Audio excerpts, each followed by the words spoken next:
जय श्री कृष्णा दोस्तों, आपका स्वागत है।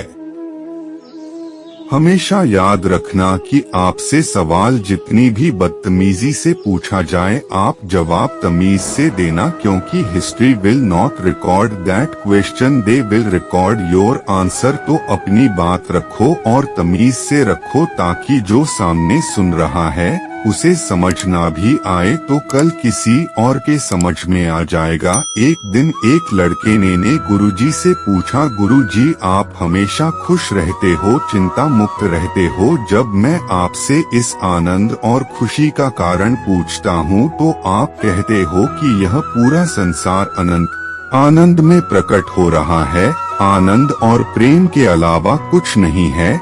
लेकिन गुरुजी अगर यह बात सच है तो मेरा मन हमेशा खुश क्यों नहीं रहता, और मुझे इस संसार में इतने सारे लोग परेशान क्यों दिखते हैं। गुरु ने कहा, माया है, संसार का आकर्षण, और विद्या है, खुद को ना जानना। यह दोनों चीजें एक ही हैं, जिस कारण मन दुखी रहता है। लड़के ने कहा, गुरुजी माया मोह अज्ञान यह सब मेरे लिए किताबी कंसेप्ट है, मैं इन्हें कभी प्रैक्टिकली नहीं समझ पाया। भोले लड़के की बात सुनकर गुरुजी हंसने लगे। उन्होंने कहा, अभी रात हो गई है, हम इस पर कल चर्चा करेंगे। 2-3 दिन निकल गए, माया और मन पर गुरुजी ने कोई चर्चा नहीं की। फिर एक अजीब घटना हुई जिसने लड़के को माया के प्रत्यक्ष दर्शन करा दिए। हुआ यूं कि एक दिन दोनों गुरु और शिष्य नदी पर सुबह स्नान करने को गए। वापस लौटते समय उन्होंने पहाड़ों में से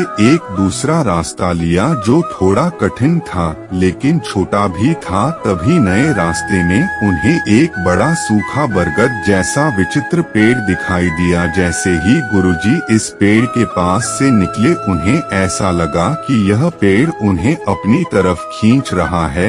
गुरु पेड़ की तरफ खींच चले गए और पेड़ से चिपक गए। ऐसा होने पर वे चिंतित स्वर में मदद के लिए पुकारने लगे, अरे जल्दी करो, मुझे इस पेड़ ने पकड़ लिया है, मैं इससे चिपक गया हूँ, मेरी मदद करो। लड़का आश्चर्य से चकित रह गया, क्योंकि उसने अपने गुरु को उस दिन से पहले कभी असहाय और व्याकुल नहीं देखा था। लड़के को स्तब्ध खड़ा देख गुरु और जोर से चल रहे थे, क्या तुम मेरे शिष्य नहीं हो जो दूर खड़े हुए हो? तुरंत मदद करो, मेरे पैर खींचो, यह पेड़ मेरी शक्तियाँ खींच रहा है, मुझे अंदर से बेचैनी महसूस हो रही है, मेरी जल्दी से मदद करो। लेकिन गुरु के पैर आगे बढ़ नहीं रहे थे। वह सोचने लगा कि मैं पेड़ के पास जाऊंगा तो कहीं यह पेड़ मुझे भी ना खींच ले, और अगर ऐसा हुआ तो हम दोनों की मदद कौन करेगा? तभी उसने दूर से आवाज लगाकर कहा, गुरुजी आपने इतने सारे लोगों की मदद की है और आज आपको मेरी मदद चाहिए। गुरु ने कहा, तुम जल्दी से मेरे पैर को पकड़ो और मुझे इस पेड़ से अलग करो। गुरु के स्वर में गंभीरता थी। लड़का उस पेड़ के पास पहुंचा और उसने पूरी ताकत लगाकर गुरु का पैर खींचा, लेकिन वह उन्हें पेड़ से अलग नहीं कर सका। गुरु ने फिर कहा, मेरा शरीर इस पेड़ के तने में धंस रहा है, मेरी मांसपेशियों में ताकत नहीं बची, मैं बहुत बेचैन हो रहा हूँ, मेरी मदद करो। यह सुनकर लड़का अचानक रुक गया। उसने गहरी सांस ली और सोच कर बोला, गुरुजी यह कैसे संभव है? पेड़ के तने में वह ताकत नहीं जो यह आपको पकड़ सके, आपने ही तो अपने हाथों से पेड़ को जकड़ रखा है, फिर आप मुझसे क्यों मदद मांग रहे हो? लड़के की बात सुनकर गुरु हंसने लगे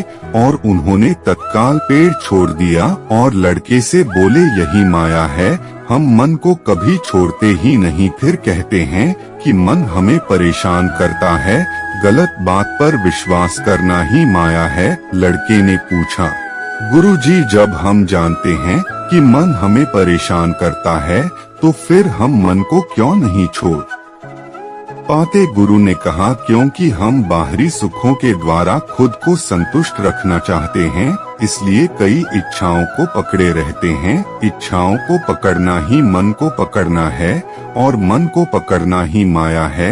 इसी माया के कारण हमें लगता है कि हम कमजोर हैं, फंसे हुए हैं, बल्कि ऐसा है नहीं, हम हमेशा मन से ताकतवर हैं, मन के स्वामी है, क्योंकि हम जब चाहे तब मन से ध्यान हटाकर मन को शांत कर सकते हैं। इससे हमें यह भी पता चलता है कि मन हमसे है, हम मन से नहीं। पर इच्छाओं के पीछे भागते भागते हम यह बात भूल जाते हैं और कमजोर महसूस करते हैं। यही माया है। लड़के ने पूछा, हम भूलना बंद कैसे करेंगे, मन से दूरी कैसे बनाएंगे? गुरु ने कहा, जैसे स्थिर चट्टान को बड़ी लहरें डिगा नहीं पाती, उसी प्रकार तुम्हें विचारों के वेग से ज्यादा स्थिर, ज्यादा शक्तिशाली बनना है। यह शक्ति कैसे जागृत होगी? पहला लेसन गुरु ने कहा, जो मान लोगे वो सत्य है। अभी तक तुम झूठी बातों पर विश्वास करते आ रहे हो कि मन है और मुझे परेशान करता है, इसलिए मन के सामने कमजोर भी महसूस करते हो। अब से हर दिन हर पल बार बार स्वयं को याद दिलाओ, बार बार महसूस करो कि जहाँ मैं ध्यान देता हूँ वहीं मन जाता है। मैं सांस पर ध्यान देता हूँ तो मन शांत हो जाता है, यानी मैं मन का स्वामी हूँ और मन मेरा सेवक है। मन से ताकतवर बनने के लिए, हमेशा प्रसन्न रहने के लिए दूसरा लेसन, शिकायतों से दूर रहो। गुरु ने कहा, यह संसार केवल तुम्हारे मन का प्रोजेक्शन है और यह मन की आदत है कि वह खुद की कमियों को, खुद की चिंताओं को संसार में देखता है। तुम चिंता और परेशानी पर ध्यान लगाओगे तो उतना ही वे तुम पर हावी होती जाएंगी। तुम्हें हर जगह और लोगों में भी दिखेंगी। इसलिए बड़े से बड़े आध्यात्मिक व्यक्ति भी संसार की परेशानियां देखकर कंफ्यूज रहते हैं।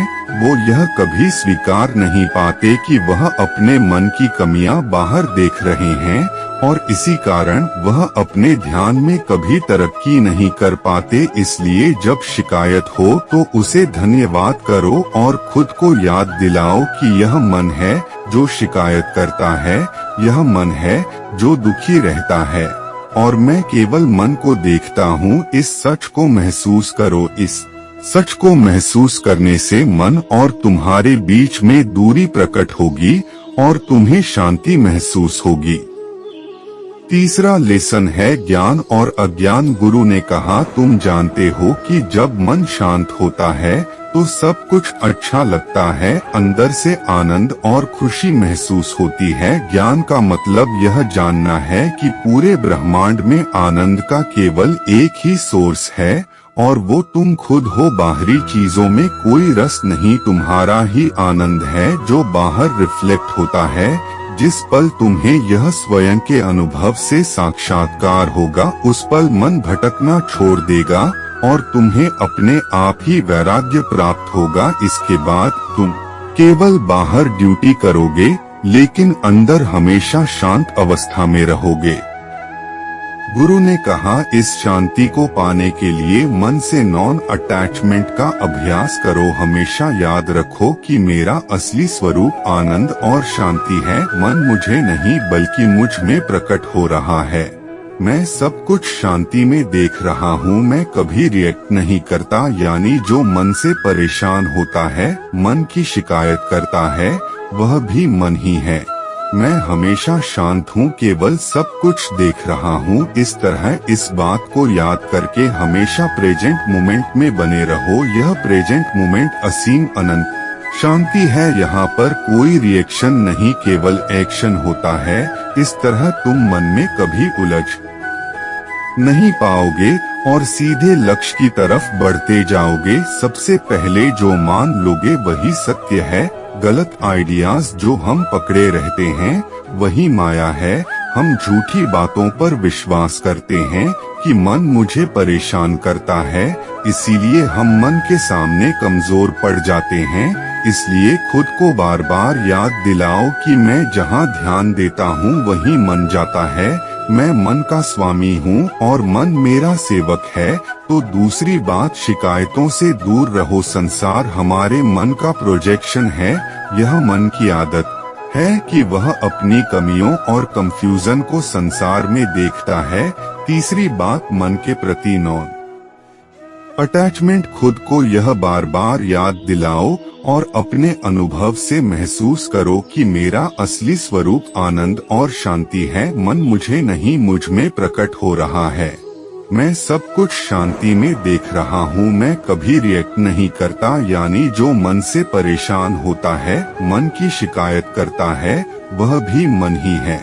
मैं हमेशा शांत हूँ, सब कुछ देख रहा हूँ। इस प्रकार मन के प्रति नॉन अटैचमेंट या वैराग्य विकसित होता है और हमको वह शांति महसूस होती है जहाँ पर एक्शन है, रिएक्शन नहीं। दोस्तों, हम लोग एक बार में फोकस गहरा करने की उम्मीद करते हैं, इसलिए परेशान होते हैं। अगर हमें सच में ध्यान या फोकस गहरा करना है तो हमें मेडिटेशन को समझना होगा, जिससे हम यह समझ पाएंगे कि जब मन फोकस करना शुरू करता है तो हर स्टेज में क्या दिक्कतें आती है और आप इन्हें अभ्यास से कैसे पार करते हो। गुरु ने कहा, ठीक है, तुम काम करते समय काम के अलावा कुछ और नहीं सोचोगे। दूसरी शर्त है, मुझे इस बारे में कोई सवाल नहीं करोगे। कुछ पूछना होगा तो मैं तुमसे आकर पूछूंगा। गुरुजी की एक विचित्र बात थी, वे हर किसी को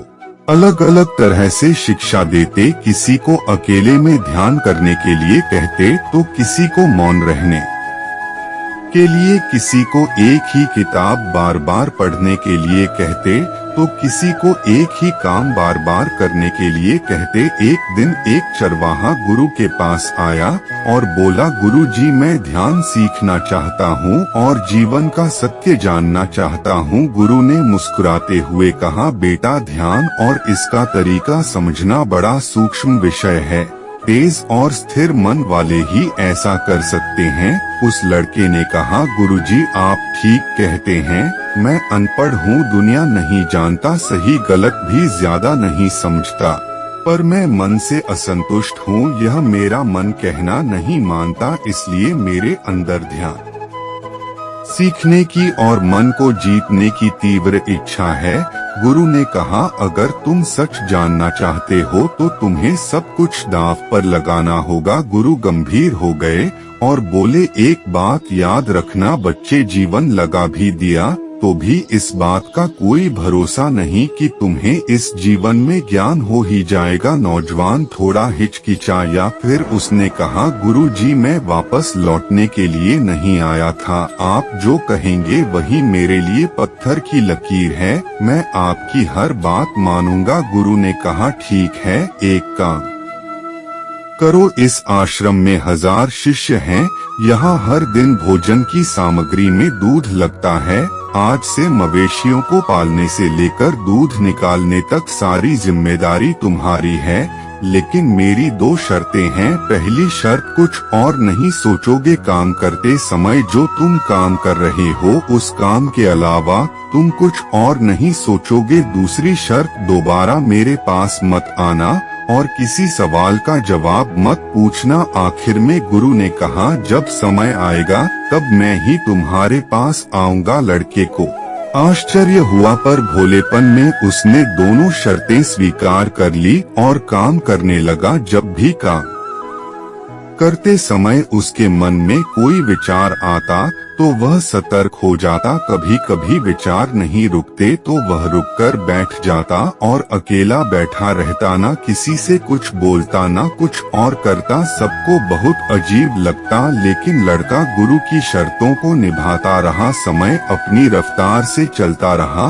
और देखते ही देखते 10 साल बीत गए। गुरु को छोड़कर आश्रम के सब लोगों को लगता कि यह नौजवान गूंगा है, लेकिन अब जल्दी ही सब कुछ बदलने वाला था। एक दिन गुरु ने घोषणा की कि मेरा आखिरी समय आ रहा है और मुझे अपना उत्तराधिकारी चुनना है, जो मेरे बाद इस आश्रम के शिष्यों को गाइड कर सके। इसलिए मेरा कोई भी शिष्य जिसे लगता है कि मैंने ध्यान को जान लिया है, वह अपने जीवन की सीख एक कागज पर 2 पंक्तियों में लिखे और इस पेटी में डाल दे। जो ध्यान के सार को 2 पंक्तियों में लिखेगा वही इस आश्रम का उत्तराधिकारी होगा। इस घोषणा के बाद शिष्य आपस में विचार विमर्श करने लगे कि गुरु की फाइनल टीचिंग क्या है। यह चर्चा भी होने लगी कि गुरु ने जो सिखाया है उसे 2 लाइन में कैसे लिखें। ऐसी कौन सी 2 लाइन्स लिखें जिसमें पूरे ध्यान और तत्व का सार हो और वह सबसे बेहतर भी हो। यह सारी चर्चाएं चलती रही। कई शिष्यों ने पर्चियां डाली। 2 दिन बाद गुरु एक एक करके सबकी पर्ची वापस करने लगे क्योंकि किसी ने भी सही जवाब नहीं दिया था। आखिर में एक पर्ची थी जिस पर लिखा था कि मन दर्पण है, विचार धूल है, दर्पण साफ रखो, यही ध्यान है।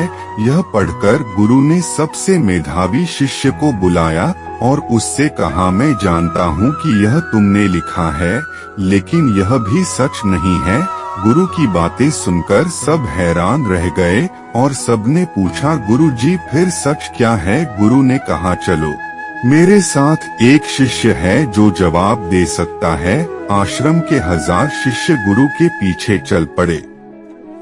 सब चलते हुए उसी लड़के के पास पहुँचे जो मवेशियों को घास खिला रहा था। गुरु ने चरवाहे से पूछा, बताओ तुम्हारे हिसाब से सत्य क्या है? मैंने तुम्हें 10 सालों में क्या सिखाया है? सब शिष्यों को बहुत आश्चर्य हुआ क्योंकि सब उसे अनपढ़ और गंवार समझते थे। आज तक किसी ने उसे ध्यान करते या कुछ पढ़ते हुए नहीं देखा था। चरवाहे ने कहा, गुरुजी मैं ज्यादा कुछ नहीं समझता, पर जो अनुभव मैंने जाना है वह यह है कि ना मन का दर्पण है ना विचारों की धूल है। जो यह जान गया वह उस रोशनी को पा गया। गुरु ने पूछा, यह तुमने कैसे जाना? ना तो तुमने कोई विशेष अध्ययन किया, ना ही तुमने कोई विशेष प्रक्रिया की और ना ही तुमने कोई विशेष अभ्यास किया, फिर तुमने इस ज्ञान को कैसे प्राप्त किया? चरवाहे ने कहा, गुरुजी 10 साल पहले आपने मेरे सामने शर्त रखी थी कि जब काम करना तो उसको छोड़कर कुछ और मत सोचना। शुरू में मैंने प्रयास किया तो मुझसे काम नहीं होता था क्योंकि ना चाहते हुए भी बहुत से विचार आते थे। मन में कई प्रकार के सवाल उठते थे। कई बार वेग इतना बढ़ जाता था मैं विचारों को इग्नोर नहीं कर पाता तो मैं रुककर बैठ जाता और विचारों के जाने का इंतजार करता, लेकिन इंतजार करने से मन शांत नहीं होता। तो फिर मैं विचारों के बारे में ही सोचने लगा कि विचार क्या है, कहाँ से आते हैं। मैंने इन्हें ही देखना शुरू कर दिया कि यह विचार क्यों आते हैं और आकर कहाँ चले जाते हैं। जैसे ही मैंने अपने विचारों को पूर्ण ईमानदारी से देखना शुरू किया, जैसे ही मैंने अपने विचारों में इंटरेस्ट लेना शुरू किया, वैसे ही धीरे धीरे मेरा मन शांत रहने लगा। जब भी मुझे विचार आते तो मैं सतर्क हो जाता, विचारों को देखता। विचार जल्दी ही खत्म हो जाते और मैं काम पर वापस लौट आता। फिर एक ऐसा समय आया जहां मेरे सारे विचार शून्य हो गए और मैं कई समय तक इसी विचार शून्य स्थिति में, इसी आनंद में बना रहा और यही मुझे सारा ज्ञान प्राप्त हुआ। शिष्य की बातें सुनकर गुरु बहुत खुश हुए। कभी चरवाहे ने कहा, गुरुजी, लेकिन इससे भी ज्यादा महत्वपूर्ण आपकी दूसरी शर्त थी कि आपने मुझे सवाल पूछने से मना कर दिया। अगर यह शर्त ना होती तो मुश्किल आने पर मैं इस अभ्यास को छोड़ देता और कुछ और जानने की या करने की कोशिश करता और मन के जाल में फंसा रहता। मैंने कभी यह जाना ही नहीं कि अपने अभ्यास पर डाउट करना केवल एक विचार है, दूसरा सॉल्यूशन ढूंढना भी मन का ही विचार है। यह भी आएगा और चला जाएगा। आपकी दूसरी शर्त ने मुझे पहली शर्त पर टिकाए रखा। जब मैंने दृढ़ निश्चय किया कि मुझे मात्र यही काम करना है तो मन दोबारा फिर मुझ पर हावी नहीं हो पाया। चरवाहे ने अपनी कहानी खत्म की। गुरु शांति से सबके चेहरे देखते रहे। जिन्हें कुछ समझ आया उन्होंने चरवाहे को नमस्कार किया, जिन्हें कुछ समझ नहीं आया उन्होंने भी नकली नमस्कार किया और सब अपने कमरों में चले गए। दिन खत्म हुआ, आधी रात हुई। गुरु ने चरवाहे को जगाया और गंभीर स्वर में कहा, बेटे यह लो मेरी छड़ी और मेरी शॉल, यह प्रतीक है कि तुम ही मेरे सच्चे उत्तराधिकारी हो, परंतु तुम अभी के अभी आश्रम छोड़कर चले जाओ, क्योंकि इस आश्रम में बहुत सारे विद्वान शिष्य हैं जो खुद को तुमसे श्रेष्ठ मानते हैं और मेरे जाने के बाद वह तुम्हें शांति से जीने नहीं देंगे, क्योंकि वे इस बात को बर्दाश्त नहीं कर पाएंगे कि वे अभी तक मन के जाल में फंसे हुए हैं और एक साधारण सा चरवाहा केवल 2 शर्तों को मानकर आत्मज्ञान को पा गया। चरवाहे ने गुरु को प्रणाम किया, पैर छुए और रात ही रात वहां से निकल गया। दोस्तों, मन क्या है? जैसे प्रकाश की अनुपस्थिति को अंधेरा कहते हैं, यानी अंधेरे का अपना कोई अस्तित्व नहीं है, वैसे ही मन का अपना कोई अस्तित्व नहीं। हम ध्यान के ना होने को, प्रेजेंट में ना रहने को मन कहते हैं, यानी प्रेजेंट मट में ना रहना ही मन है, प्रेजेंट मोमेंट में ना रहना ही विचार है। मन के विचार कैसे शांत होंगे? मन को इग्नोर मत करो। अगर आप विचारों को इग्नोर करोगे, इनके खत्म होने का इंतजार करोगे या इन्हें दबाने की कोशिश करोगे, तो विचार कभी खत्म नहीं होंगे, क्योंकि कोशिश और इंतजार दोनों आपको प्रेजेंट मोमेंट से दूर ले जाएंगे। इसलिए जो कुछ प्रकट हो रहा है, मन शांति विचार, उसे देखना ही ध्यान है। जैसे ही आप प्रेजेंट मोमेंट में आते हो, वैसे ही मन का वेग शांत होने लगता है। अगली बात है शक्तिशाली मन। मन की ताकत एकाग्रता में है और केवल ताकतवर मन ही शांत हो सकता है और शांत मन ही प्रेजेंट मोमेंट में रह सकता है। इसलिए नई नई चीजें सीखने के बजाय एकाग्रता से अभ्यास करना सीखो। जिस इंसान के पास कंसंट्रेशन नहीं होता, उसका मन डाउट्स और चिंता से विचलित होता रहता है। डाउट्स क्या होते हैं? जितने डाउट्स हमें आते, जितनी शिकायतें होती हैं, वह भी बस विचार ही हैं जो हमें प्रेजेंट मोमेंट से डिस्ट्रैक्ट करते हैं। इसलिए अभ्यास करने का दृढ़ निश्चय करो, हर हाल में अभ्यास पर टिके रहो, एकाग्रता विकसित करो। एकाग्र होकर उचित कर्म करना ही ध्यान है। जो ऐसे डर निश्चय से जीतता है, उसे मन के ऊपर जीत मिलकर ही रहती है। स्वामी विवेकानंद कहते हैं कि बिना कंसंट्रेशन के कुछ हासिल नहीं होता। दोस्तों, एक राजा को सजावट का विशिष्ट सामान रखने के लिए एक शानदार अलमारी की जरूरत थी। उसने कई बड़ी और हुनरमंद कारपेंटर से अलमारी बनवाई, लेकिन किसी का काम राजा को पसंद नहीं आया। मुसीबत यह थी कि राजा गुस्से के लिए बदनाम था। अगर अलमारी पसंद न आती तो वह कलाकारों को सजा सुना देता।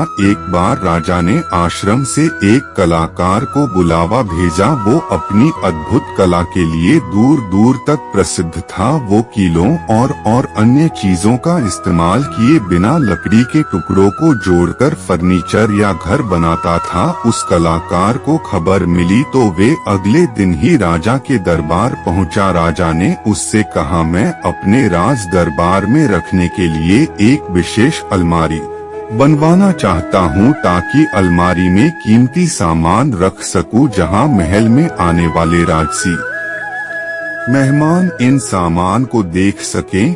यह सामान बहुत ही खास और खूबसूरत है, इसलिए अलमारी भी ऐसी ही निराली होनी चाहिए जिसकी अद्भुत कला पहले कभी किसी ने ना देखी हो। कलाकार ने थोड़ा सोचने के बाद कहा, ठीक है, मैं आपके लिए अलमारी बना दूंगा, पर एक समस्या है। मैं अगले 5 दिनों के लिए व्यस्त हूँ। 5 दिन बाद मैं आपके लिए अलमारी बनाना शुरू कर दूंगा। पूरे दरबार में सन्नाटा छा गया, क्योंकि सब राजा के गुस्से को जानते थे।